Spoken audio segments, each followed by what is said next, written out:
I'm Dr. Karen Hills Pruden, and this is another episode of the Sister Leaders Podcast. And I know I say it every time, and I mean it every time, but we have a treat for you today. We have an awesome sister leader who's going to tell you about what she does in this space called life. And you know she's powerful because I only bring powerful people up here. And so, Dr. Adebola Ajao, tell the Sister Leaders Podcast community all there is to know about you, and let's get this conversation started. Thank you so much, Dr. Karen. Thank you so much for having me today. I really appreciate it. Introducing me to the Sister Leader Circle and just having me with you to chat with you today. I appreciate it. So my name is Dr. Adebola Ajao. I'm a practicing epidemiologist by training, but I'm also an author, speaker, personal development coach. I'm a wife and mother of 3. I always like to add that because mothering is a full-time job. And I'm also the founder of Empowering Initiatives, and that's an organization that empowers and equips professional women to identify their passion, walk in their purpose, through personal development and personal leadership so they can fulfill their highest potential, have more impact, and live their best life. I love that. Empowering initiatives. So what prompted you to create a business to assist women in this way? Is there a pain point that you exhibited in your life, or you know someone who exhibited? What is the precipice for why you started your business? Thank you for that question. So for me, it was really more like 7 years ago, way into my career, way into, having my kids, where I felt like even though I had a profession that I love and a job that I've trained for so many years, and I was in a very prestigious federal agency, I got to a point where I felt stuck and I felt stretched and unfulfilled in a job that was my dream job. So for me, I really got to a point where I just was doing more and more. And as a Black scientist, a Black woman who was a scientist, I was looking for other leaders, other female leaders who look like me for support, how to advance in my career and raise my children, my 3 children at the same time. And that really was my pain point. I just was stretching and just burnt out. And I realized that I couldn't do that anymore. I had to pause. And that was when I started to go through my personal development journey, where I had to look inwards to identify my strengths. Because it's in leading with my strengths that I can really excel, and we can all excel. It's in leaning into our strengths. So that's my journey, and that's how I got to a place where I know there's a lot of professional women that are feeling the same way, especially Black women, where we feel like we just have to stretch so much to be seen and to be heard and to be valued in order to feel fulfilled. I love that. So that, there is a lot of similarity between yourself and your story and my story in terms of how I started Sister Leaders. Because I was in middle management and wanted to get in senior leadership, and I didn't see any female senior leaders, didn't know any female senior leaders. And so what I ended up doing was going up on LinkedIn. This was 15 years ago. LinkedIn didn't have the 1 billion people it has up there now, and it literally has 1 billion people on LinkedIn, which is crazy. But 15 years ago, we were still trying to figure it out. But I found a mentor on LinkedIn through doing research on LinkedIn and just kind of sending these direct messages to individuals.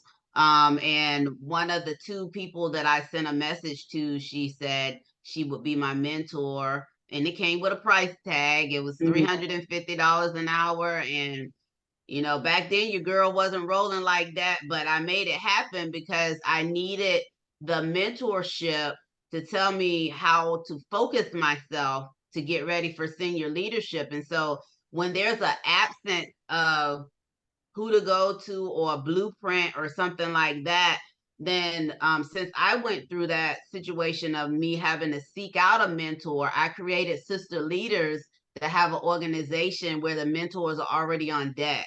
And Mhm. that's what they are committed to being mentors for women leaders, because of that pain point that I went through. And so very, very similar stories. So let me, just like myself, you have a whole lot of different roles. You have Yes. a lot of different roles. You're an author, speaker, mother, wife, and professional. First of all, tell me and what a epidemic. Hold on, I'm gonna get it. Epidemiologist. Did I say it right? Epidemiologists. Okay, so tell the sister leaders community, because I'm sure it's somebody else out there. I know y'all laughing at me. It's somebody else out there who don't know exactly what it is, and I'm not Googling it because, yeah, I could Google it, but I'm not. So tell us what it is, so that we can understand what it is that you would do, because you're an expert at it. If you're a doctor at it, you're an expert at it. So tell us a little bit about what that is. Yeah, thank you. So an epidemiologist is pretty much a scientist that studies disease distribution and risk factors at a population level. So like a physician would treat a patient one-on-one, epidemiologists will look at the data on a population level and see where is the disease occurring, when is it occurring, in whom is it occurring, what are the risk factors, and that helps us to understand how we can prevent that disease or treat that disease. Oh, wow. So am I accurate to say, oh, I could be inaccurate, but am I accurate to say that the global pandemic really created work for your industry, correct? Absolutely. I don't know if it's about creating work. I think the work has been there, but it brought us to the forefront because all of a sudden you see epidemiologists on TV and on CNN talking about COVID, where it was popping up, how much is the incidence, all of those statistics they were quoting during COVID. So that was a good time for us. It definitely brought us to the forefront. I love that. I love that. And I love data. So I'm a person who loves data and technology. And so I know that data plays a big role in what you're doing if you're tracking and researching and trying to forecast and predict, then data has to be associated with that. And so given that, how did you pick this field? Is this something that picked you because you're good at math and science, or how did you fall in love with this industry? Mhm. And that's a good question because I did not pick this right from the beginning. There's a story there too. I'm Nigerian by origin. And so if you know anything about Nigerian parents, they always tell you what to do. They always tell you what you're going to be.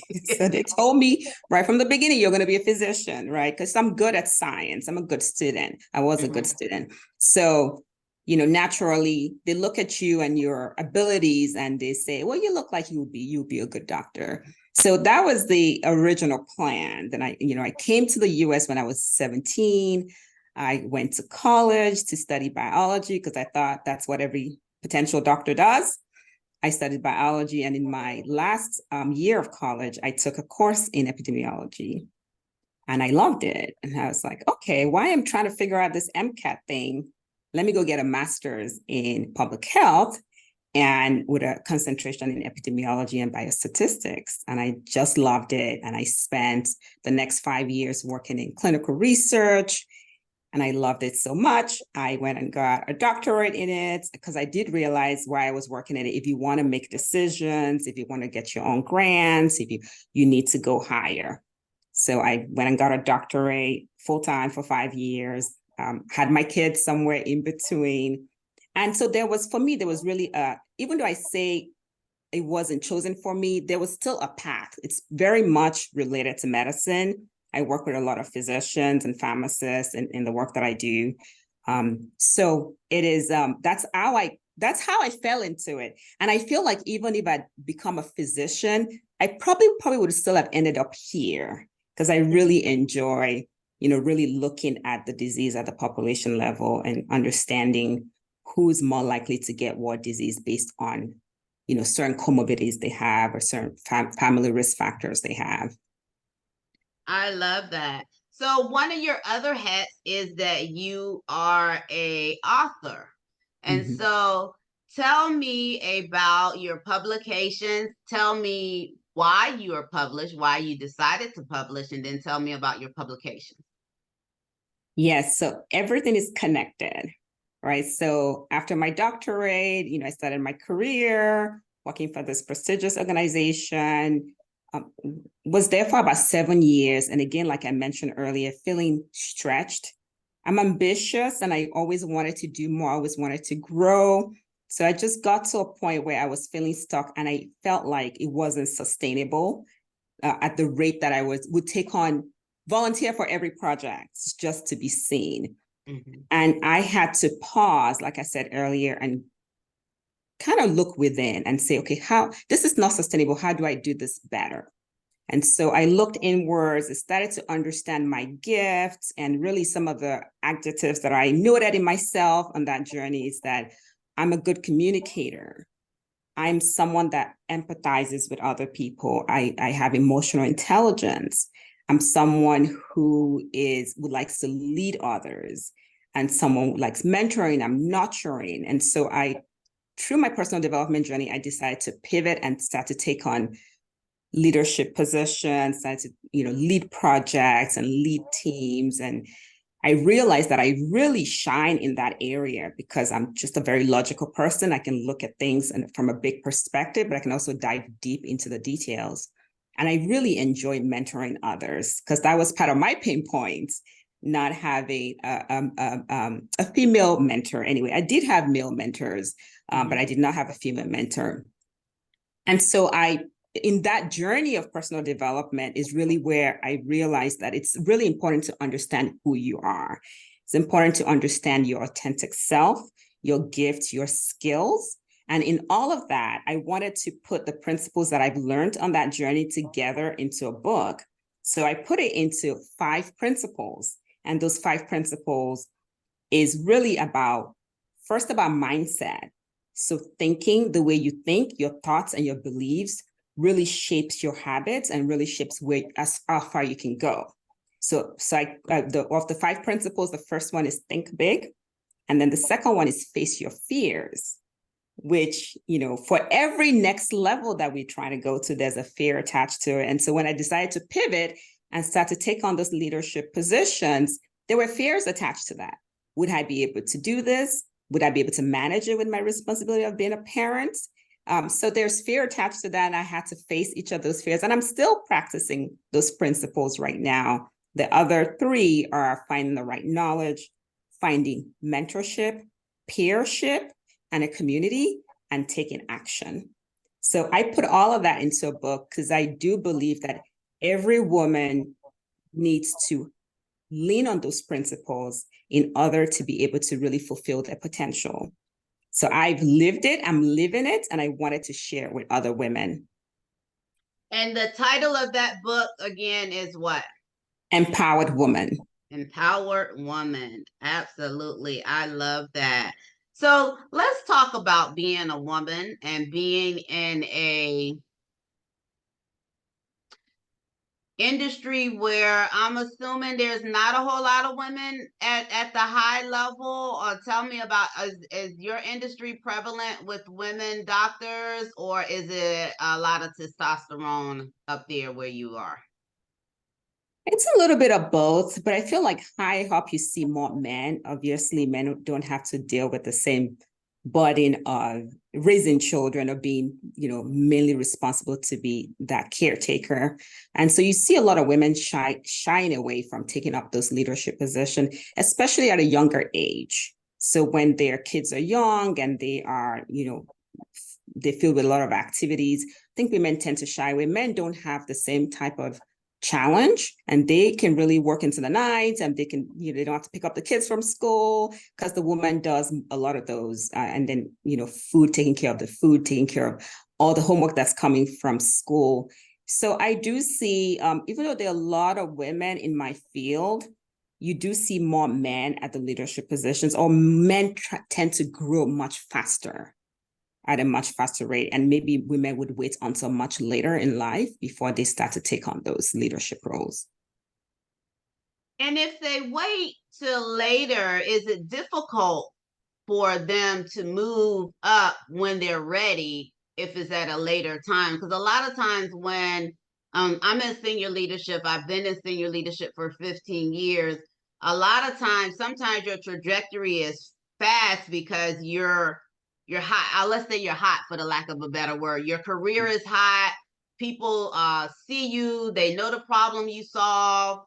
You have receipts, based on the work that you've done. And so you can kind of move quick. In a span of 10 years, you can go from obscurity to the go-to person. But if for a woman to wait later in life where she's decided, okay, now the kids are big enough, I can move, I can take on additional responsibilities, I want to see how far I can go in this particular industry, is it as easy as saying, I'm ready now, or is opportunities thinner later for that woman who put family first? What are your thoughts on that? I think opportunity could be thinner later. And there's always that fear that if I sit in this position and wait until my kids are grown, my time may have passed. My time may have passed, and other people that came behind me but are willing to take that risk, I've been given that position. They've taken that position. Depending on what organization you're in, I think once people get past a certain age, they tend to stay in those positions longer. Once people get past a certain age. So then it become difficult for those positions to open up, right? It's like a pyramid. Like there's a lot of room at the bottom, but once you start to go up, there's not as much room. And if you miss the opportunity when it's your time, it may take much longer for the opportunity to come back if it ever does. Yes, I agree with that, because for the bulk of my career, I was head of human resources. And so the expectation was that I would die as head of human resources because people rarely move from that position. Fortunately for me, people recognize my business skills because I always put that in the forefront. Even though I was head of HR, I always talk business because I actually came from the business side of corporate and moved to HR. And so I always talked in business form. I wasn't just an HR subject matter expert, which is why technology and analytics are my specialties. So when I would get into those high visibility meetings, I knew the whole business, not just my little department, or not necessarily little, but not just my lane. And so I was able to speak to not only how my department impacted all the other departments, but I understood the business, the seasonality of it, the inconsistencies of any type of client or customer purchases in terms of services. And so that allowed me to pivot later out of HR. And so it is important when you're in those industries where people kind of get, like you said, kind of get to a period of where they just coast. Because they have to move out of that position for the next person to come up, but they're just coasting day to day, coming in, waiting on retirement. Don't want to go any higher, but just waiting on retirement. But that prevents everybody else, who's interested in excelling. They're stuck there. They either have to go externally or wait and pray that it's going to be a timely situation. And I have a saying that never put your employer as the pilot of your career. Never wait for them to hand you a position. If you are ready to go to the next level, then you need to show yourself to the marketplace for that same level of a position at the time that you are ready. Because also what happens is that if you wait, you no longer have, and it takes a number of years, you no longer have the passion for the next position that you once had if you had moved when you decided you were ready. Yeah, absolutely. I totally agree. And like we were talking about that pyramid, even the whole idea of going outside, I think sometimes it's also challenging. I like what you said about, showing yourself to the marketplace. I totally and absolutely agree with that. But even when you do that, see other people that are director level positions and other organizations that are trying to come into this new organizations where there's already a pyramid and there's no space at that top for them. And there are people that are already in that particular organization that are also looking for those positions to open up. So I do agree. And I do believe that once you see the opportunity, you have to take it, because the god of opportunity is very slippery. If you don't grab it with both hands, you just don't know when the next one is going to open up. Yeah, and then also I could give you a flip side of, if internally, if your organization think that you are the next person for the opportunity and you aren't ready, it'll take them a long time to look at you again. Mm-hmm. If you don't move when your organization think you should move, like they have their eye on you, you are the next VP, and then you decide, no, I want to wait till 3 more years to when my child is out of elementary school or whatever. Well, it takes a long time before they're looking at you again for that position. And you almost sometimes have to go externally to move up, because in their head, they'll never think that you're ready again, because you weren't ready when they wanted you to be ready. I think it's purely a selfish reason. And actually, I'm talking because that actually happened to me. I turned down a position one time in my career when the employer wanted me to accept the position. I was the interim person, but I only agreed to the interim role to help the company out. I didn't want it full time. They wanted me to work full time. I told them I didn't want to work full time. And then they told me, I found out through like the scuttlebutt, just talking to people that they decided that because I didn't take the position, that when I was ready to move, that I wasn't going to move. And so I ended up going externally, moving up Yeah. to the next. So my name, you kind of create a name for yourself sometimes. It's purely selfish reasons why employers do that, but it does happen. Yeah. But you mentioned readiness. And I think that's something that women, we always feel like we have to be 100% ready, or maybe 90% Nope. or 80% ready. And that's not true, because you really learn in the job. And if you don't take up the position, you never really know if you're ready for it. Yes. So once you step into it, you take up the challenge, you start to learn, you're ready to learn. That's the key. I feel like it's really about the willingness to learn. And once you already, for you to be identified and picked, you already have what it takes. And the fact that you're picked shows you that you're ready. And when you get in that position, you will gain all the other necessary skills you need to Yes. excel there. So I think it's all about mindset. So I feel like that readiness is a mindset thing. I totally agree. Being head of HR for so many years, 28 years actually, I have seen people apply for the top positions and they only have 40% of what we were looking for, but they went ahead and applied. And then I have known people internally who had much more than that, who wouldn't apply for the position because they felt like they needed 100% of what we were looking for. And it's like, no, if we like 60% of it, we'll train you for the other 40%, but you don't give us the chance if you don't apply. And most of the time it was women candidates who felt like, and I hate to make biased statements because nothing is all inclusive. So when I say guys and women or whatever, I'm not talking about all men, I'm not talking about all girls, all women. But a lot of times it's the women who believe that they have to have every check mark on a job posting before they apply. And a lot of times I've seen guys say, oh, I meet 60%, I'm going to apply and let them tell me no. And they go in and they kind of wow them based on whatever their area expertise is. And then the employer decides they don't have this. Let's get them the training for that. But let's go ahead and hire them. But if you don't put yourself in the running, you won't even allow an employer the opportunity to say, we're not going to worry about that because we're going to train somebody to help you with that. Yeah, absolutely. The people that get the position are not necessarily the smartest people or the most experienced people. It's the people that are willing to put their hands up and say, me too. I want a chance. Give me a chance. And, if we don't give ourselves that opportunity, we're never going to be able to show that we can do it. Absolutely. So let's talk about you, the keynote speaker. So what type of topics do you speak on? And who do you speak to? Who are your ideal audiences and when you make those presentations?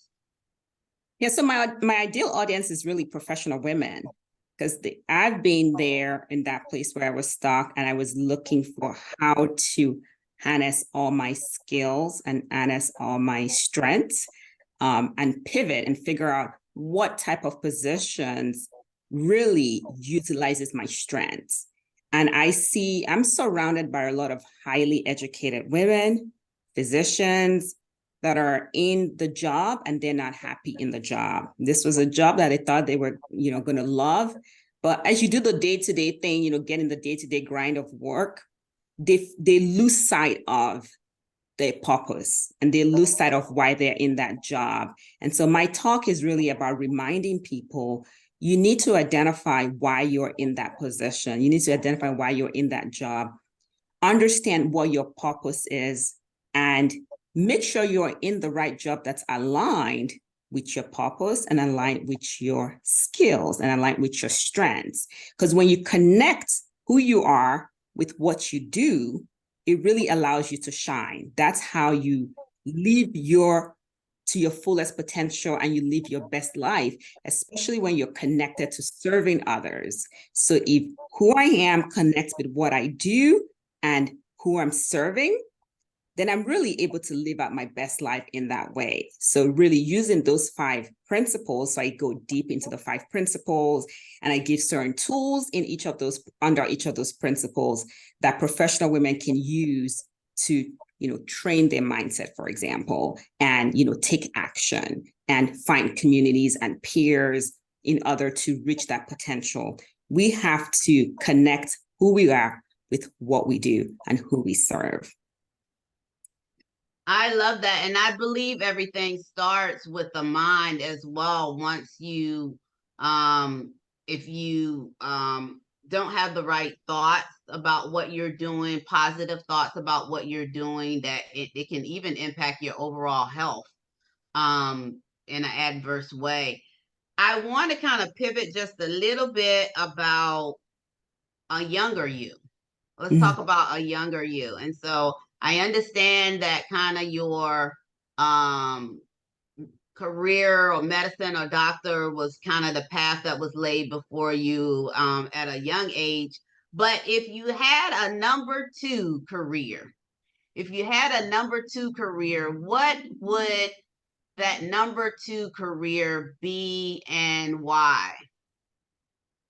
Oh, wow. I feel like if I wasn't an epidemiologist, I'll be a psychologist.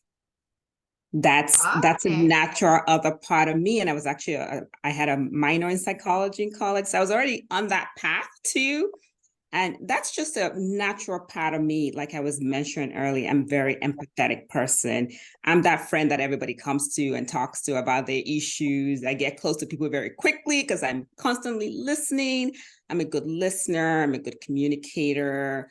I'm nurturing in nature. I'm a Cancer, so I'm very nurturing. And so that's my other natural potential I see in myself. I feel like if I wasn't an epidemiologist, I'll be a psychologist. So they're both in the sciences, but yeah, that's really who I am. And I think that's why also, that's why my principles and being able to have this new passion of supporting other professional women that are going through maybe what I've been through and empowering them to be able to make a different decision about where they are in their career in order for them to pivot to go to the next level. It all makes sense to me. I love being around people. I love working with women. And actually in my work, I do women's health.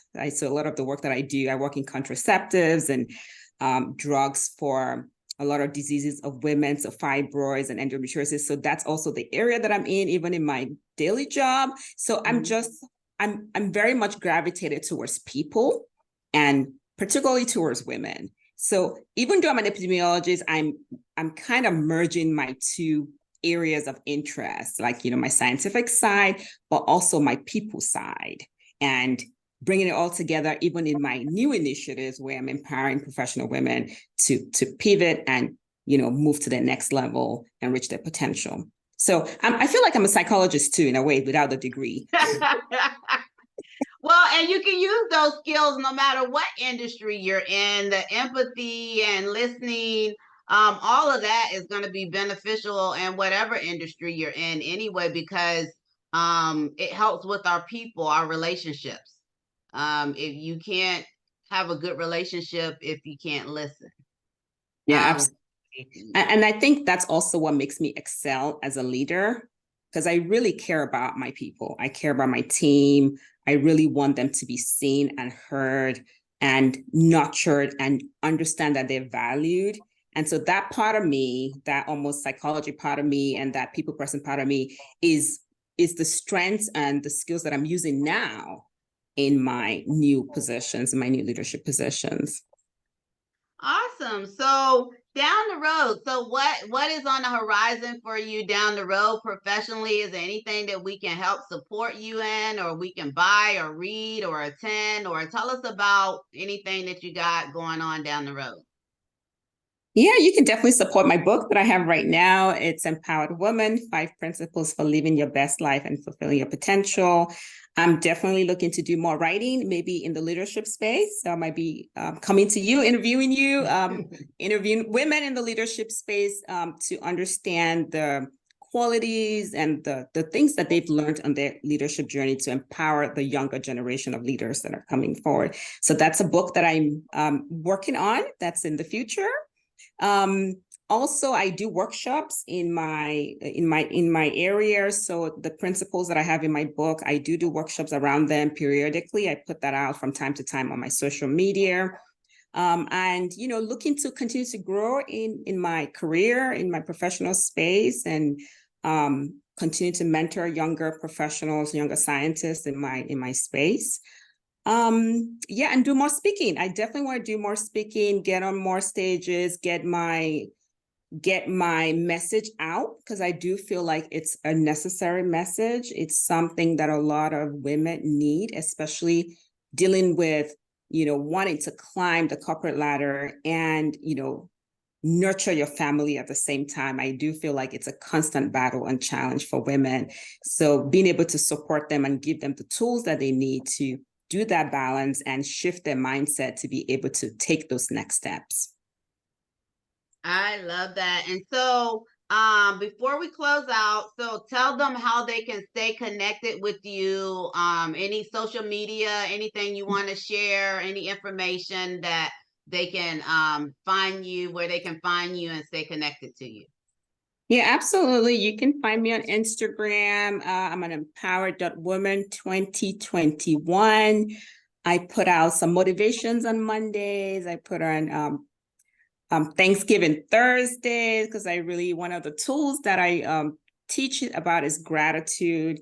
So I really believe that gratitude is important in shifting our mindset to see appreciating what we have right now helps us to see where we can go in the future. So I put out a lot of stuff on my IG just to nurture our mindsets into being able to shift into our next level.